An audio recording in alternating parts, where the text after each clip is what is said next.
Son las 6 de la mañana, 4 minutos en toda nuestra República Argentina. Hola, ¿qué tal? Muy buenos días y bienvenidos a este, bueno, por suerte viernes, 22 de julio de 2022. Aquí estamos como todos los días, lo hacemos a esta hora, comenzando el Longobardi por CNN. Esto es CNN Radio Argentina, AM 950. Mi nombre es obviamente Marcelo Longobardi. Estaremos aquí hasta las 10 de la mañana, hora en la que nos encontraremos con el señor Pepe Gil Vidal, que estará hoy a las 10 de la mañana con nosotros. Nos acompaña, bueno, por supuesto, como todos los días, el señor Nicolás Singer, que estará a llegar, por supuesto, es la persona más simpática de la Argentina. Nuestro querido amigo Juan Dillon, que está en la ciudad de París. Bueno, obviamente el hoy trascendental Guillermo Willy Cohen, siendo que la agenda pública argentina está muy concentrada esta mañana, no solo en la economía, sino especialmente en el problema de los tipos de cambio. Estaremos con Martín Melo en plena exposición rural y con varios temas que esta mañana involucran al campo argentino. Y por supuesto, hasta ahora conmigo nos acompaña siempre la señora Romina Lana. Hola Romy, buen día. Buen día Marce, ¿cómo estás? Buen día, buen viernes. Yo estoy muy bien, bien. Preocupado por supuesto, sí. Como todos los argentinos, pero bien. Acá estamos. Hay que sobrellevarla como se pueda. Y allá vamos. No sé dónde, pero allá. Allá, lejos. Bien lejos vamos. Allá vamos. Estamos presentando a esta hora, a las 6:05, los datos del tiempo a esta hora en nuestra ciudad de Buenos Aires. Sí, y con una mañana fría, 7 grados 2 décimas, 93 el porcentaje de la humedad, el cielo está despejado, pero bueno, vamos a tener 18 de máxima, alguna neblina que pueda estar por la mañana, luego parcialmente nublado, y nos espera un fin de semana con 12 de mínima mañana y 20 de máxima, y el domingo un poquito más inestable, con 21 grados de máxima, bastante agradable, pero bastante gris y con algunos chaparrones que van a estar durante la mañana entonces del día domingo. Bueno, muchísimas gracias, Romina. Un abrazo enorme para el señor Juan Dillon. Marcelo, querido amigo, ¿cómo le va? Buenos días, y a la querida amiga también, Romina, le mando un beso muy grande. Gracias, a todos los oyentes de la Argentina, del mundo, y vamos a agregarle de otros planetas si nos están escuchando, Marcelo, esta mañana. Por las dudas, claro. ¿No? Perfectamente. Porque las cosas que pasan son de otro planeta. Anoche leía un informe, esta mañana temprano, sí, que publicó, ya no me acuerdo quién, creo que el diario El País de Madrid, de un especialista en galaxias, ¿no? Y en estudiar fenómenos inexplicables, ¿no es cierto? Todo el tipo, después de estudiar toda una vida, dijo, bueno, yo la verdad es que no tengo ni idea si hay o no hay otras civilizaciones. Sí. Lo que estoy seguro, dijo el tipo, es que de existir no tienen forma de llegar a la Tierra. No hay manera, no hay modo. Bueno, me estás dando una mala noticia, Marcelo. Me estás dando una mala noticia. Yo tenía alguna esperanza, Marcelo, esta mañana. Mira, que venga algún extraterrestre. Lo voy a buscar, el artículo que lo leí esta mañana temprano. Viste, yo hago cada cosa temprano, que es inexplicable. ¿Qué hacía yo temprano leyendo? Marcelo. Sobre el planeta, ¿no? Así es uno se engancha con cualquier cosa. Eso, ¿no? Sí, se engancha. Claro. Son los extraterrestres o la extravagancia, si se quiere, de las situaciones. Lo leí, creo yo, en el diario El País de Madrid, lo voy a buscar. Bueno. Y enseguida lo vamos a comentar, porque tengo tantas páginas acá de noticias. Pero es muy interesante, porque el tipo decía, mire, puede ser que haya, pero forma de llegar acá no hay. Buenísimo. Y yo eventualmente coincido con él, porque sobre todo por el momento que vive el mundo, y poner que los tipos aterricen en la Argentina, ¿no? Claro. Se vuelven un espectáculo que yo ya esta mañana les cuento la verdad, ya no sé ni siquiera qué decir. Por eso es inexplicable, Marcelo. Porque en gran medida es evidente que el gobierno supone que está en una crisis cambiaria originada en el bendito problema del turismo. Tenemos una crisis turística, ¿no? De hecho, ayer se tomó medidas en el plano del turismo. Sí, receptivo además. El presidente que minimiza, creo que la palabra tal vez central del día sea la palabra minimizar, ¿no es cierto? Sí. Porque el presidente minimiza evidentemente el problema que tenemos los argentinos enfrente y supone que estamos en presencia, por ejemplo, de una crisis de crecimiento, como sugirió la otra vuelta, y en los últimos días dijo formalmente que había un problema con los turistas argentinos que se iban del país y que efectivamente demandaban muchos dólares. Claro. Entonces han tomado medidas para compensar el asunto, claro. habilitando a los turistas extranjeros que llegan a nuestro país a poder cambiar hasta $5.000 en los bancos a un tipo de cambio diferencial, ¿no? Sí. Por supuesto. ¿Te imaginas, Marcelo, llega un turista francés, vamos a poner otro, ¿no? Para no, de Corea del Sur, y va a cambiar $5.000 al banco y le dan $1,5 million de pesos y se lo llevan a la valija para hacer compras por el shopping, ¿no? En efectivo. Sí. Claro. Cuando acá pagás con el celular. Cuando pagás con el celular. Señor, tome el bolso. Y que no le den de 100 pesos, porque imagínate. Nos hemos convertido, por supuesto, en buenísimas personas. Vamos a confiar en el hecho de que estamos de una crisis turística, ¿no es cierto? Sí, son muchos argentinos que pueden viajar y muchos los que llegan. Entonces, los que llegan van a compensar a compensar de este modo el efecto catastrófico que producen los turistas que salen de la Argentina para viajar por el mundo, sí. Como a veces tengo yo la oportunidad de hacer, por ejemplo, en este momento, ¿no? Sí. Bueno. Sí. Que pagás todo en efectivo, Marcelo, viste que acá se paga todo en efectivo. Nada. Te miran raro, Marcelo, si pagas en efectivo. Yo cada vez que pago algo con una tarjeta argentina, me espero y digo chao. Ahora me dice que no. Que no pasa. Pasa, fíjate si no. Pasa, le decís. Pero no, por el momento vengo zafando. Bueno, lo cierto está en que, mucho más para agregar no hay. Es decir, si el gobierno minimiza la magnitud de la crisis y supone que está en presencia de un fenómeno que tiene que ver esencialmente con el turismo, y que se arregla eventualmente o en parte ofreciéndole a los turistas que llegan al país un tipo de cambio diferencial, que de todos modos lo tienen, ¿no? Sí, claro. Que de todos modos lo tienen, porque obviamente el conserje del hotel les consigue el tipo de cambio, el mismo tipo de cambio que le ofrece el gobierno. Yo no veo, pero bueno, vamos a poner que esta vuelta sí, señores y señores, hemos dado en el clavo, Sí. Pero insisto, Marcelo, me lo imagino con los fajos de dinero para ir a comprar, a ver, un jean, ¿no? Y le dicen, no, pero usted tiene que llevar todo esto para comprar un jean. Ay, querido Juan, qué genial. Con los ojos abiertos se queda, señor. El resumen lo tengo listo, obviamente.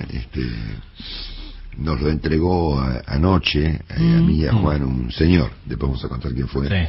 En un sótano acá en la ciudad de París, en una pizzería. Mira. Sí.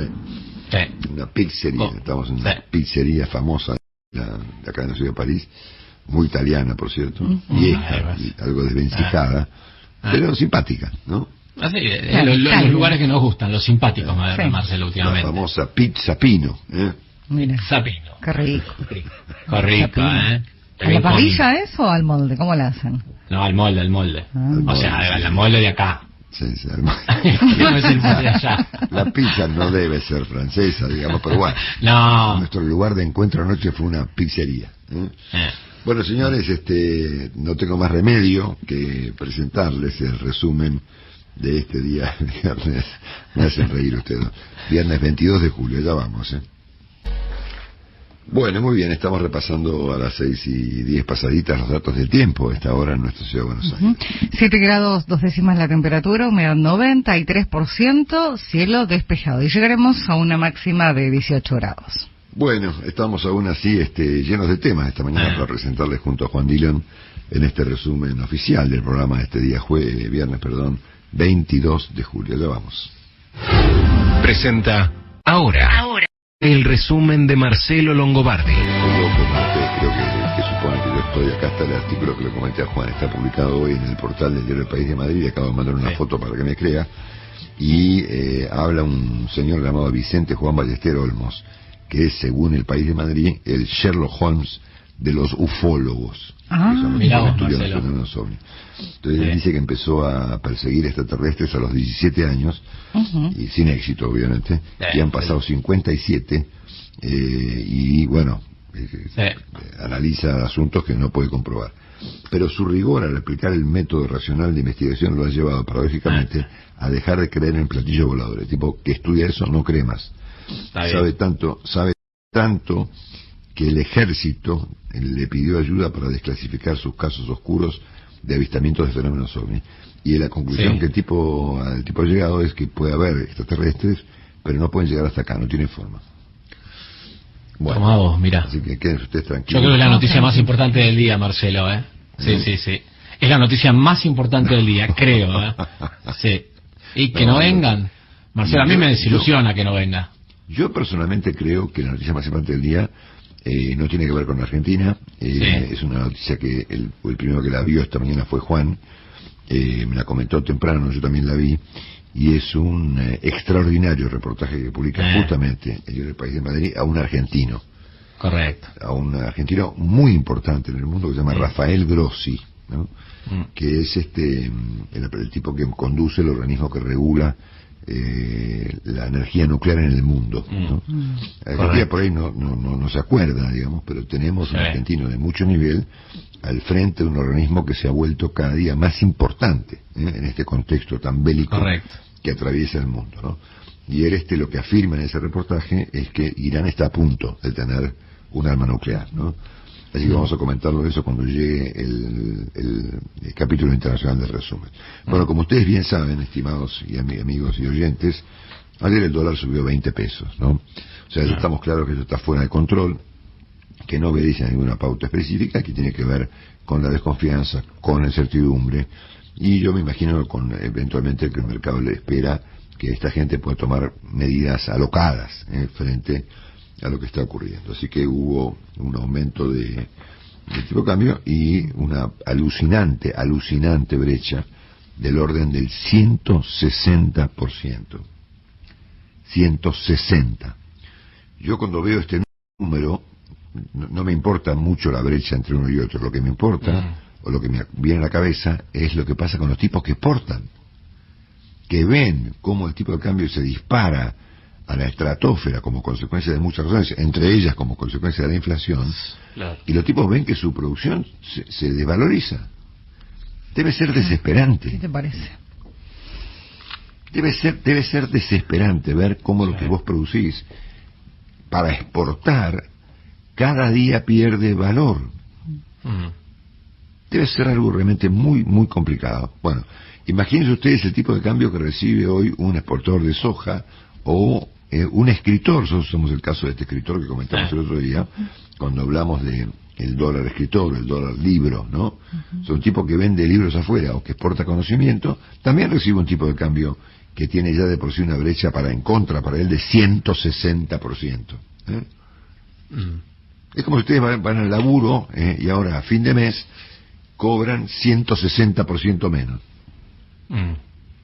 Es imposible, es tremendo. Este es un tema tremendo.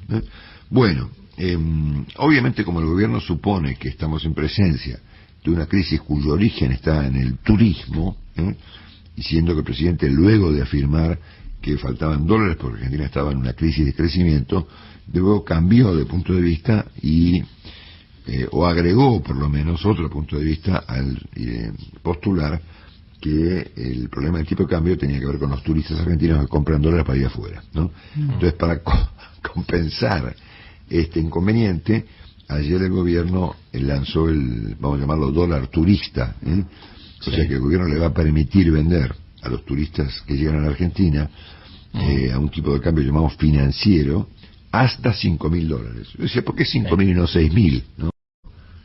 Porque se supone que un sujeto puede viajar con 10.000, ¿no? Claro.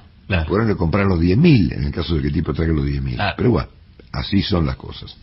Entonces esta gente deberá presentar su documentación, hacer un trámite para ingresar al país, y después ir al banco y efectivamente explicar que es un turista y que quiere vender sus dólares en el tipo de cambio financiero. Yo no tengo ni idea, la verdad, cuántos dólares traen los turistas a la Argentina, pero también estamos todos de acuerdo seguramente que esto no alcanza para nada, ¿no es cierto? No. O sea, ustedes piensen que solamente, según cuenta esta mañana el periodista económico Pablo Wende, en el portal Infobae, solamente el campo está sentado arriba de 18.000 millones de dólares, que por supuesto se resiste a vender. A 80 pesos, Marcelo. Los tiene que vender 80 pesos, Marcelo.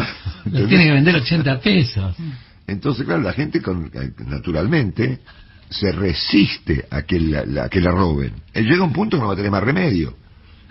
Claro. Entonces, estamos con esta minucia, digamos, de los turistas, cuando tenemos un elefante enfrente muy complicado. Así que bueno, ha subido otra vez el dólar, la brecha cambiaria se ubica en el orden del 160%. Hay esta medida de permitirle a los turistas extranjeros vender hasta $5.000 en un mercado llamado financiero dentro de los bancos. Mientras tanto, el Banco Central no pierde las esperanzas, según dice el Pablo Wende, de que el campo le entregue graciosamente 18.000 palos verdes con 160% de brecha cambiaria. Por lo tanto, lo que hay esta mañana es una especulación. Yo no tengo forma de verificarlo a esta hora de la madrugada argentina, de crear un tipo de cambio temporal para que el campo liquide su cosecha, siendo que la brecha es estrafalaria y por supuesto desincentiva, no solamente al campo, a cualquier persona a vender $1 en el mercado oficial. O sea, hay que ser, no hay que entender nada de nada, no de la economía, de la vida no hay que entender, para imaginar que hoy el campo va a ir a vender su cosecha para que le paguen un tipo de cambio de 100 y pico pesos menos las retenciones. O sea, hay que ser un negado de la realidad, para suponer que eso podría ocurrir. Bueno, están eventualmente trabajando, veremos qué ocurre en la hipótesis de que el campo liquide a un tipo de cambio más alto, siempre en el plano temporal. Entre las medidas que se han conocido está esta del dólar de los turistas que llegan a la Argentina, que tampoco deben ser tantos, excepto los que vienen a hacer compras, uruguayos y demás. Una medida del Banco Central que dispuso ayer limitar la tenencia de CDRs, perdón, que son unos bonos, a las empresas, con el propósito de, me imagino yo, de intentar frenar, acá me escribe el doctor Quique. Sí. ¿Qué dice Quique? No me haga reír, Quique, estoy en doctor Quique, lo llamamos medio de un resumen, doctor. Llámese a la prudencia, doctor Quique, por favor. Sí. Sí. Los turistas... ¿Qué dice? Se tentó Longobardi. No podés, Enrique, hacerme chistes en el medio de la concentración que requiere esta obra llamada el resumen. Como dicen en el colegio, contalo así nos reímos todos, Marcelo, como te dice en el colegio. Que los turistas se van a convertir en arbolitos para venderlo a los argentinos. Claro. Es muy bueno. Qué grande el doctor Quique. Bueno, gracias Enrique, me hiciste reír mucho. Bueno, nada, esto lo va a explicar después Willy. Hay una medida del Banco Central para tratar de frenar finalmente la suba del contado con liquidación. Así que bueno, el gobierno está estudiando entonces ofrecerle al campo un tipo de cambio oficial entre 30 y 40% más del dólar oficial, que por supuesto no alcanza ni cerca esto a ¿cómo se llama? A compensar la magnitud de la brecha más las retenciones, porque brecha más retenciones. Sí. Y los tipos pretenden devolverle un tipo de cambio que tiene 30% más.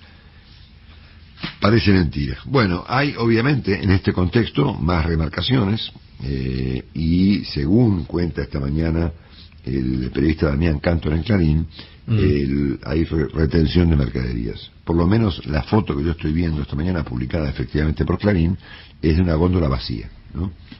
En un contexto donde no es tanto la góndola vacía, pero esta que fotografió Clarín está vacía, ¿no? Así que azúcar, papel higiénico, aceite, son las categorías más críticas, según Damián Cantor, de faltantes en los supermercados, ¿no? Hay en las últimas semanas, según este trabajo, supermercados, almacenes y kioscos que vienen recibiendo listas de precios con subas de hasta 35%. 35%.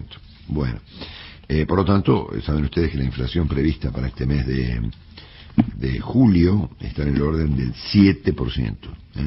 Piso.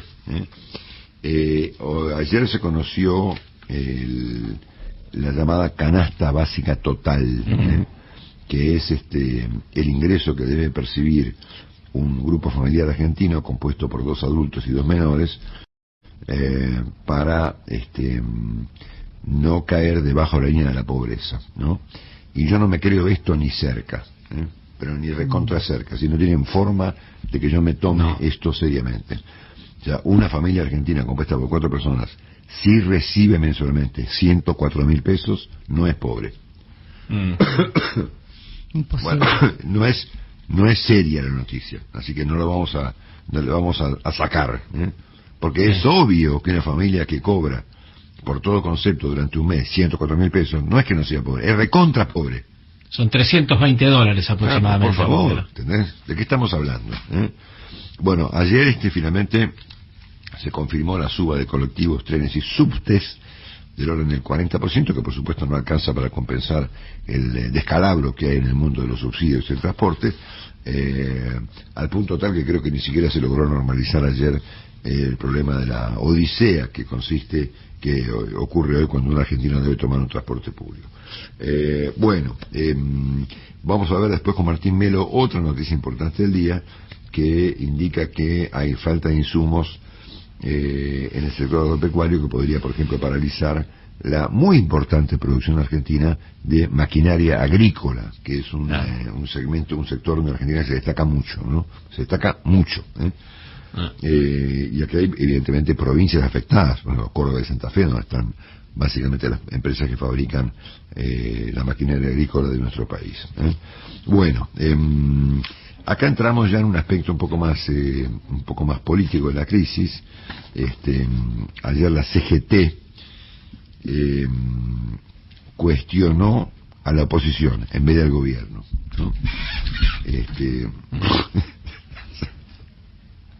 Ponele, entonces han anunciado o han confirmado, mejor dicho, que van a hacer una marcha el próximo día 17 de agosto, pero que es una marcha que no tiene como propósito criticar al gobierno ni mucho menos perjudicarlo, ¿no? Claro. Entonces una marcha contra los empresarios, y contra la oposición y eventualmente contra la inflación. Que está bueno que la Argentina apruebe combatir la inflación con una marcha, ¿no es cierto?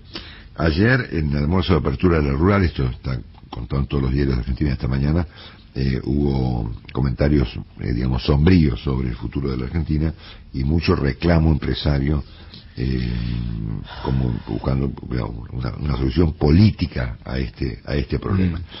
Y este tipo de conversaciones ocurren también, según hoy describen también los diarios argentinos, en el seno del gobierno argentino, porque en el gobierno ministros y dirigentes políticos presionan tanto a la señora Kirchner como al presidente Fernández para que den señales de unidad. Bueno, la unidad entre ellos ya no alcanza. No alcanza porque no es creíble y porque además la unidad entre ellos puede durar, 3 días. Entonces, yo personalmente opino, como decía ayer, en que acá hace falta una cosa mucho más amplia que la unidad entre Alberto Fernández y Cristina Kirchner, ¿no es cierto? Pero bueno, en cualquier caso, mucha preocupación en el mundo empresario, en el mundo sindical y en el mundo del propio gobierno con gestos y pedidos tanto al presidente Fernández como a Cristina Kirchner de unidad y por ejemplo para que respalden a Batakis, ¿no? Para que especialmente la señora Kirchner respalde a la señora Batakis que ha sido abandonada por el kirchnerismo y por el propio presidente, que la dejó ahí un poco librada a su suerte, siendo que ni siquiera tuvo el gesto político y personal de acompañarla a la reunión de gabinete donde ella debutó como ministro hace 2 o 3 días. Bueno, me quedan un montón de asuntos para comentarles. Tengo inclusive datos que voy a ofrecerles ahora enseguida, algunos detalles, y después vamos a hablar con él de la última encuesta que apareció anoche del señor Alejandro Katterberg, de la firma Poliarquía, que evalúa un poco el estado de cosas de los argentinos respecto del gobierno y de la situación del país. Lo vamos a ver después de la apertura del segundo capítulo del resumen de este día viernes 22 de julio de 2022. Gracias Juan, gracias Romy. La temperatura en Buenos Aires 7 grados 2 décimas, humedad 93% y el cielo está despejado. Y le agradecemos al doctor Quique. Sí. El humor del doctor. Su aporte del día. Que más que una ocurrencia, eventualmente es lo que va a ocurrir. Imagínense a los turistas. Es que me los veo, me los imagino ahí en la calle Florida. Haciendo de arbolito con los argentinos. Bueno, señores, ya venimos en instantes. Muchas gracias. 6 de la mañana, 39 minutos, hasta las 10 en Longobardi por CNN. 7 grados, 2 décimas la temperatura, una mañana fría. Vamos a llegar a 18 de máxima y con cielo parcialmente nublado. A esta hora, como siempre, nuestro siempre feliz y contento señor Nicolás Singer, que es un baño de optimismo. Yo les voy a contar ahora. Hola, Nico, buen día. Cambio. Cambio. Troco. Cambio. Buen día, Marcelo. Hola, Juancito. Hola, Romy. ¿Cómo les va? Buen día. Buenos días. Acá estoy. Hoy salgo a cambiar, ¿eh? Soy turista, quiero ser turista y cambio, como dijo el doctor Quique, ¿eh? Exactamente. Esa es la esperanza de la población, Marcelo. Les aviso que soy no residente. Claro. Vos sí que sos vivo, ¿eh? Es argentino, Juan, pero no residente. Claro, bueno. Bien, piola el amigo. ¿Cómo estás, Nico? Excelente, muy bien. Sí, en la puerta del fin de semana. Eso. Con muchos temas, muchos temas deportivos que vamos adelantando, Marce, porque River volvió a sonreír, le ganó a Gimnasia 1-0, que va a 7 puntos de los líderes. Debutaron Borja y Solari en el equipo de Marcelo Gallardo. Tevez, dueño de Rosario Central, se quedó con el clásico, ganó 1-0 sobre Newell's y el Apache es feliz. Superpoderosas, las chicas de la selección de fútbol le ganaron 1-0 a Venezuela y son semifinalistas de la Copa América. Independiente tendrá elecciones y el oficialismo de Moyano no apelará el fallo de la justicia y la próxima semana se fijará fecha para la votación en el Rojo de Avellaneda. Bueno, me hacen reír y me hacen toser.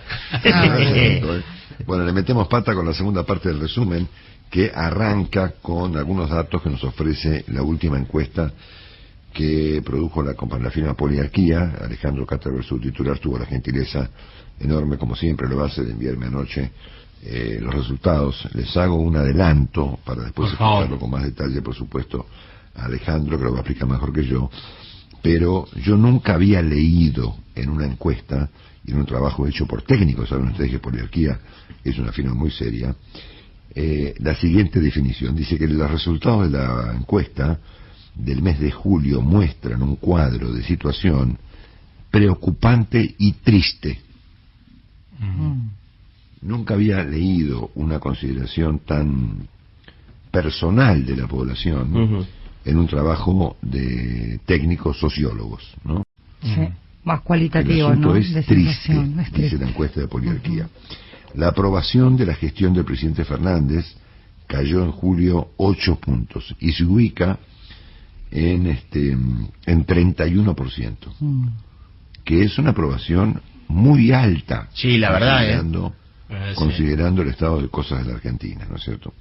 Su imagen positiva sí cayó mucho, porque se ubica en 24.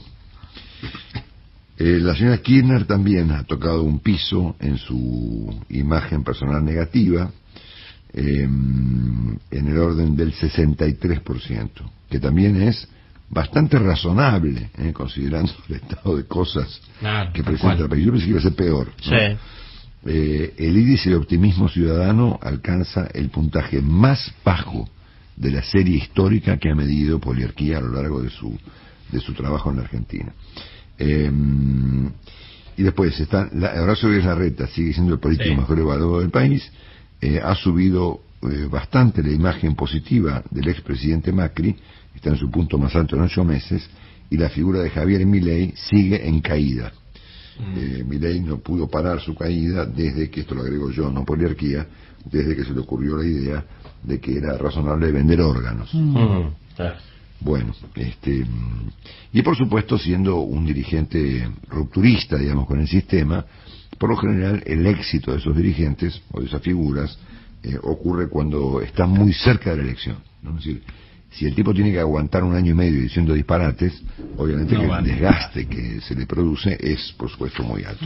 Así que nos reservamos el resto de los datos para conversar con Alejandro más tarde, si es que por supuesto lo encontramos, pero yo nunca había leído la palabra tristeza en en un trabajo de la firma Poliarquía. Bueno, ayer Juntos por el Cambio se agrupó para rechazar un eventual no acuerdo, directamente un diálogo con el gobierno. Ustedes recuerdan que Axel Kicillof, el gobernador bonaerense, había dicho en las últimas horas esta frase que escuchamos, que recordamos en este momento. Y solamente les pido coherencia cuando vienen a decir que van a hacer exactamente lo contrario que hicieron cuando tuvieron la oportunidad. No pido nada más que eso. Nosotros no somos ni del odio, ni de la agresión, ni de la violencia, pero creemos que la única verdad es la realidad. Y 4 años vivimos de esa desgracia. Si hoy necesitamos ayuda, también de nuestra oposición. Bueno, ese pedido de ayuda de Kicillof fue interpretado como un pedido de diálogo, ¿no? Que ayer Juntos por el Cambio se ocupó... perdón, chicos. No. Pensé que me hablaba alguno. Que ayer Juntos por el Cambio rechazó. Y de hecho, ayer el propio Kicillof terminó negando contacto con la oposición y volvió con un severo cuestionamiento. Bueno, también ayer se dedicó al presidente Fernández la señora Eve de Bonafini, que bueno, que todo el mundo supone que cuando habla ella, habla en nombre de la señora Kirchner, y dijo lo siguiente. Ni somos el mejor país, ni estamos lo mejor, ni hemos crecido. Nos hemos achicado vergonzosamente, porque ayer que aumentó todo, cuando fui a cobrar tenía el mismo sueldo. Así que no me engañe, señor presidente, los pobres estamos cada vez más pobres, los ricos cada vez más ricos y usted cada vez más mentiroso. Estamos pasando un momento muy difícil, estamos en el medio del río sin salvavidas, con una gran tormenta que nos azota de todos lados. Bueno, y por supuesto, como ustedes refieren, se habló mucho ayer de tanto del acto y de sus comentarios, obviamente muy extremistas, de Juan Grabois, que luego de haber protagonizado un acto donde dijo que iba a correr sangre y todas estas cosas, y que iban a empezar los saqueos y demás, bueno, como lo de los saqueos lo dijo más tarde, antes de ayer, recién esta mañana llegó tarde a los diarios de Buenos Aires. Entonces hoy vuelve a ser noticia la definición de Juan Grabois respecto de que prefiero hablar ahora y no lamentarme cuando empiecen los saqueos.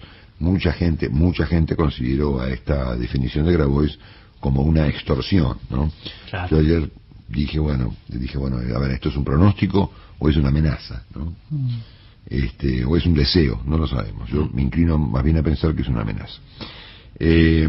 Bueno, hubo ayer una marcha también piquetera en contra de la Corte, con grupos obviamente muy allegados tanto a la señora Kirchner como al presidente Fernández, por los allanamientos que hubo en algunas sedes, de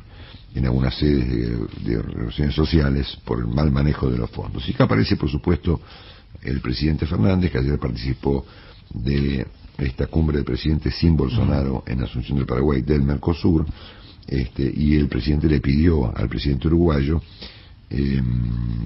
una cosa muy típica de Fernández, una definición no muy relevante, respecto de que no busque soluciones individuales, ¿no? El presidente Fernández como Cristina Kirchner suponen siempre que el comportamiento individual no es relevante, que uno tiene que estar sometido a un comportamiento colectivo, ¿no? Entonces le pidió a la calle que no acuerde con los chinos por fuera de Mercosur. La calle le dijo que ni cerca, que efectivamente Uruguay va a avanzar en el tema de todas maneras. En algún momento de su presentación, el presidente dijo que cuando alguien, una frase muy de esas que dice el presidente, que decide de qué habla, cuando alguien estornuda en Moscú, un argentino se resfría, explicando de esta manera su visión de la globalización, ¿no? Evidentemente, cuando alguien estornuda en Moscú, un boliviano no se resfría, ¿no?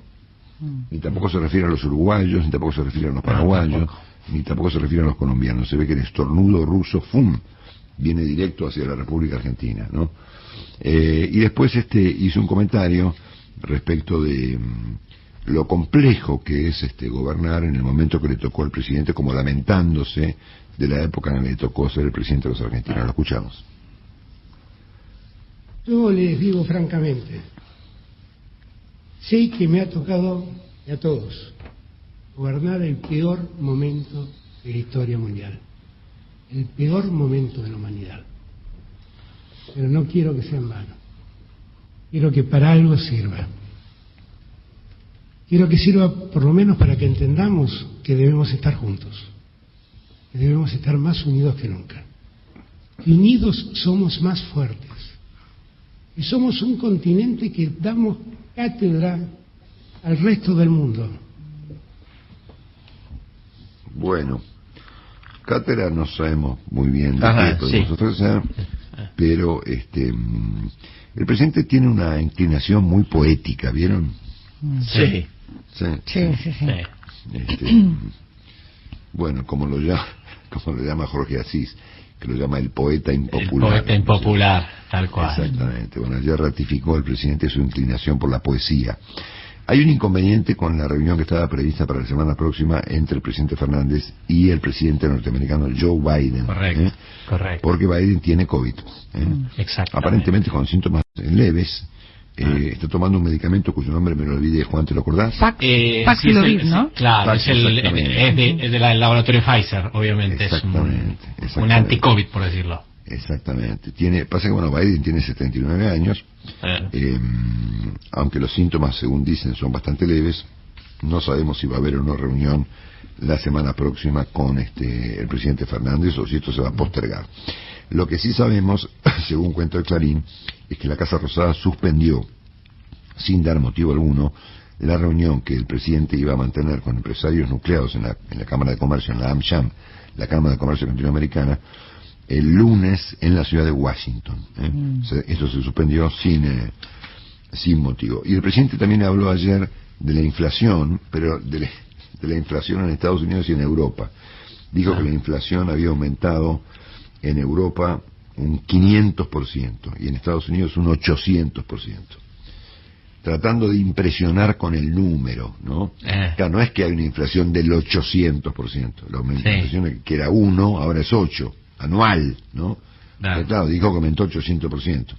Bueno, es una manera un poco trucada de presentar las cosas, ¿no?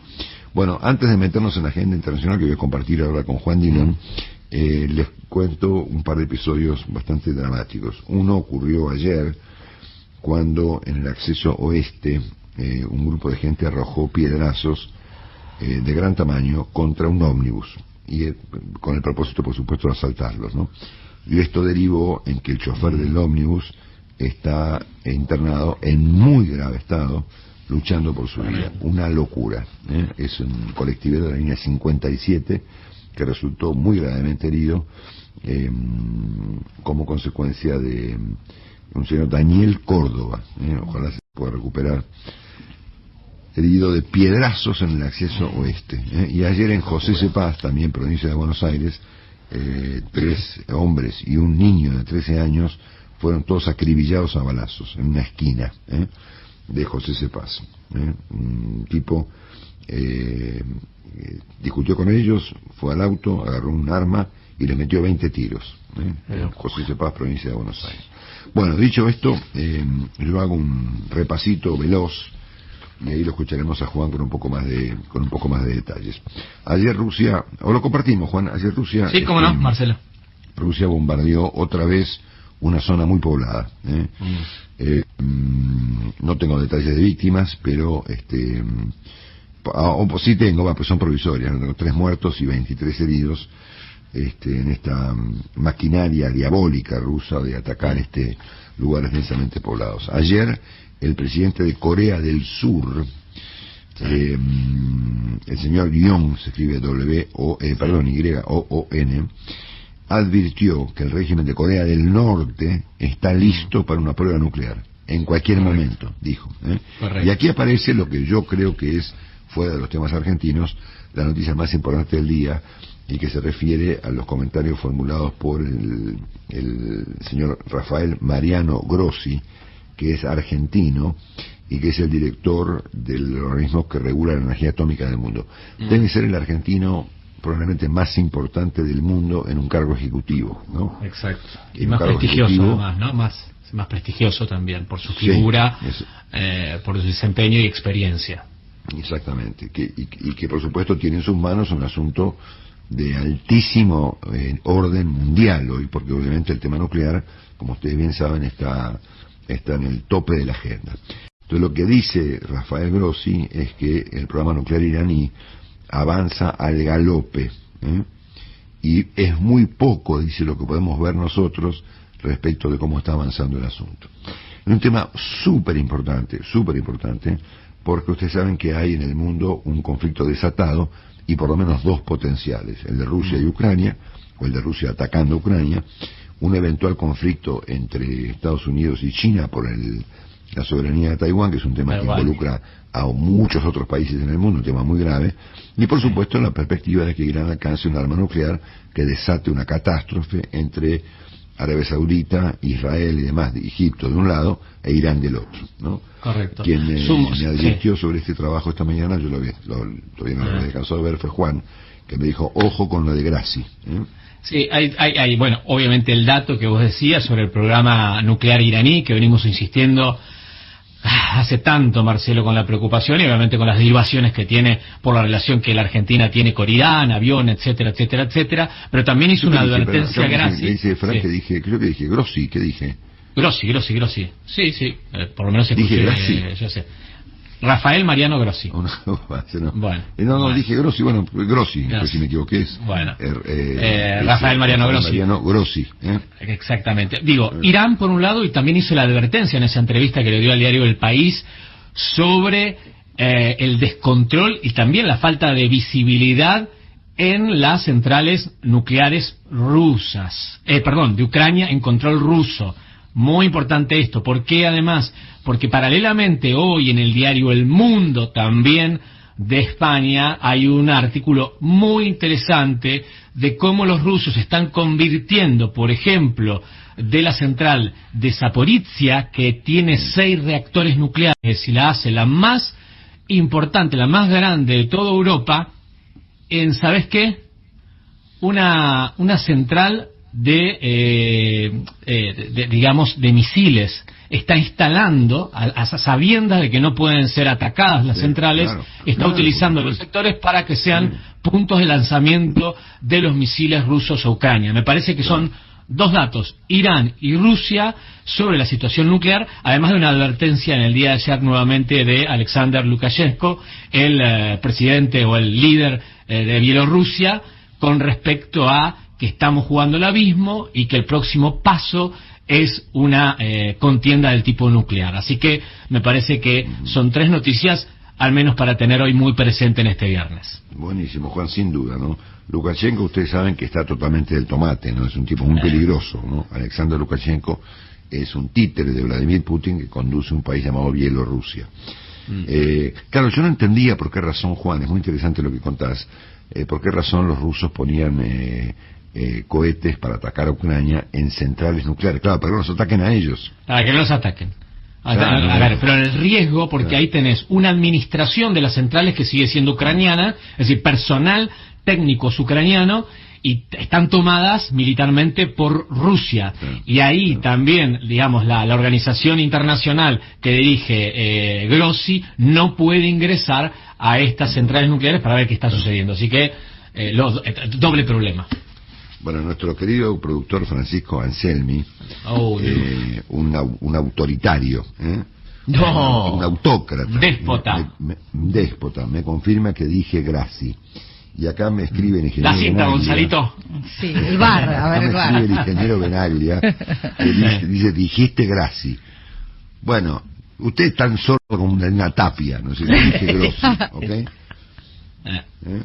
Si le preguntas a Romina, ¿qué escuchó Romina? No, yo escuché Grossi.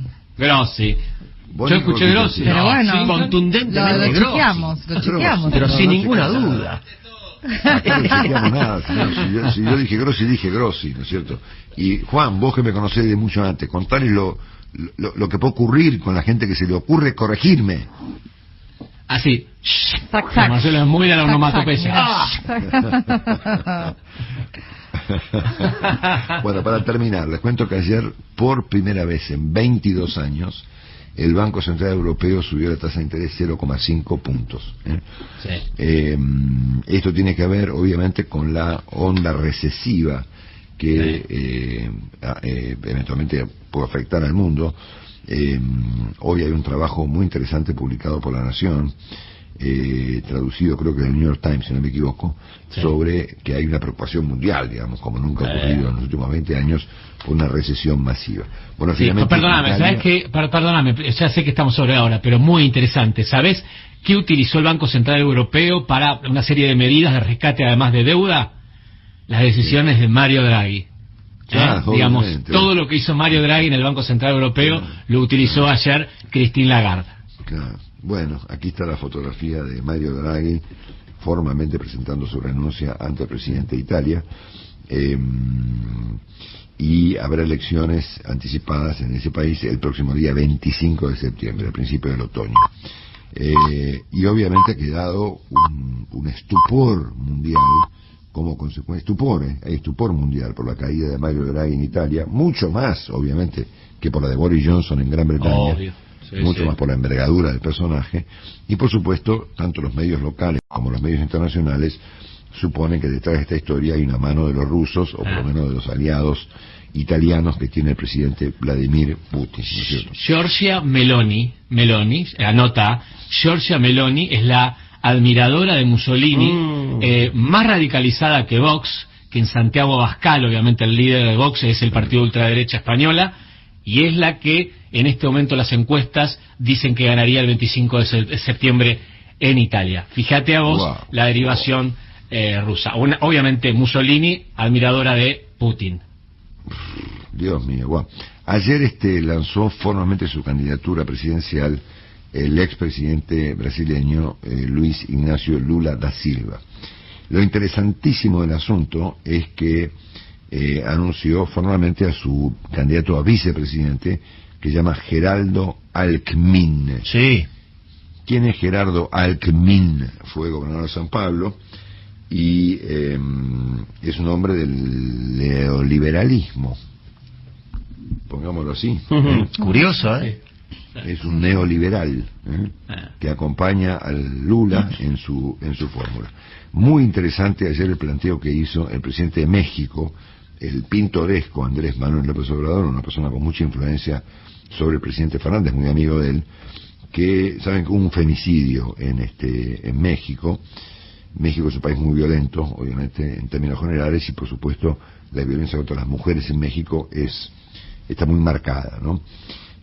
Hubo un crimen en una mujer de 35 años llamada Luz Raquel Padilla, que por supuesto conmovió al país, y al presidente se le ocurrió que el responsable de este femicidio es el neoliberalismo, por razones que él explicó, qué sé yo, una serie de disparates, ¿no? Es como acusar, por ejemplo, uno podría decir, no, mire, López Obrador no fue el neoliberalismo, fue el comunismo, ¿no? Claro. O fue la centroderecha, o fue la derecha, o la izquierda. O sea, es el presidente de un país que relaciona una ideología, un sentido de la política con un crimen, ¿no? Entonces, criminalizar las ideas, pocas veces visto. Bueno, y por último les cuento que el personal completo de un diario en Nicaragua, el diario La Prensa de Nicaragua, tuvo que abandonar el país. Argentina tiene dificultades, obviamente, para condenar al régimen que dirige tanto el señor Ortega como su exótica esposa, la señora Rosario Murillo, mientras un personal completo de un diario tuvo que dejar Nicaragua. Estaba leyendo, para terminar, un artículo súper interesante publicado por Clarín sobre las prioridades de los jóvenes. A ver, Marcelo, bueno, ¿cuáles son las nuestras con Nico? Esto es un fenómeno mundial, por supuesto, que además se engancha con la enorme cantidad de cambios que tal vez no percibimos, pero que están ocurriendo o han ocurrido o van a ocurrir como consecuencia de la pandemia, ¿no es cierto? Saben que las pandemias y las guerras son episodios que cambian muchas cosas en la historia, y ahora tenemos una combinación de ambas cosas de modo simultáneo, pandemia como guerra, ¿no? Entonces, para los jóvenes, el trabajo y el estudio han bajado del podio de sus prioridades. La familia, el tiempo libre y los amigos son hoy en día lo más valorado. Esto es un estudio que se hace desde hace mucho tiempo, o sea que hay una secuencia sobre este asunto, y efectivamente comprueban lo que todos imaginamos, que hoy en día, y luego de lo ocurrido en los últimos años, hay un cambio de prioridades muy importante a nivel mundial entre jóvenes y tal vez también en adultos. También en adultos. Pensé que ibas a decir el viajar, incluyendo ahí, Bueno, obviamente eso debe estar, viste, los jóvenes dicen, bueno, me voy de viaje, chao. Sí, cambio de trabajo porque quiero otra cosa, no se atan, digamos. Yo estoy en eso hoy, mirá. No me ato. Claro. Bien, lo bien que haces, me gusta. Atate al reloj, Marcelo, al reloj. Antes que el selfie me ahorque. Bueno, son las 7 pasaditas, la temperatura en Buenos Aires. 7 grados 2 décimas, humedad 93%, cielo despejado y llegaremos a 18 de máxima. Gracias, Nico, gracias, Juan, gracias, Romy.